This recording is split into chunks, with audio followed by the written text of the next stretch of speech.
السلام علیکم دوستو، کیا حال چال ہے؟ امید کرتا ہوں آپ سب خیریت سے ہوں گے۔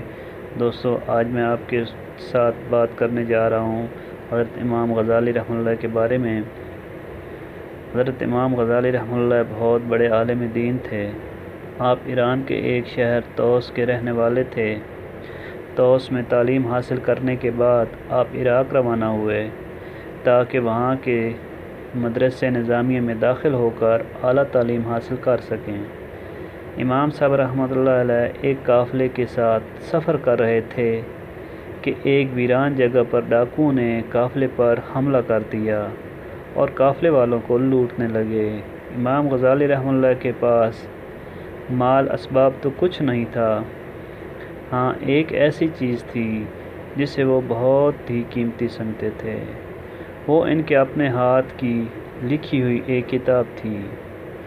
اس کتاب میں انہوں نے اپنے استاد کی پڑھائی ہوئی باتوں کو لکھ رکھا تھا، اس لیے وہ اس کو بہت قیمتی سمجھتے تھے۔ جب ڈاکوؤں نے امام صاحب رحمۃ اللہ سے یہ کتاب چھین لی تو انہیں بہت رنج ہوا۔ وہ اپنی جان کی پرواہ نہ کرتے ہوئے ڈاکوؤں کے سردار کے پاس گئے اور کہا، آپ کے آدمی میری کتاب چھین لائے ہیں۔ آپ کے لیے تو یہ کتاب کوئی قیمت نہیں رکھتی، مگر میرے لیے بے حد قیمتی ہے۔ ڈاکوؤں کا سردار امام صاحب رحمۃ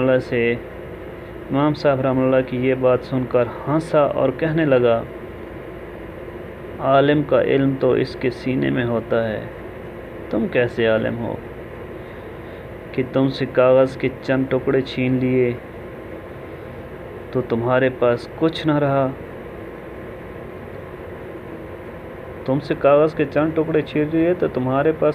رہا۔ یہ کہہ کر اس نے اپنے ساتھیوں کو کتاب واپس کرنے کا حکم دیا۔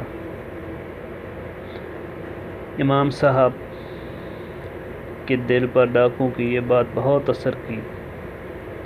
امام صاحب کے دل پر ڈاکوؤں کی بات نے بہت اثر کیا اور انہوں نے اسی وقت سے کتاب کو یاد کرنا شروع کر دیا۔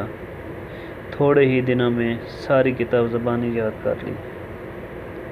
تو دوستو، آپ لوگوں سے گزارش ہے کہ اپنے استاد محترم، اپنے والدین کا احترام کیا کریں، ان کی باتوں کو سن کر ادھر ادھر نہ کیا کریں، غور کیا کریں۔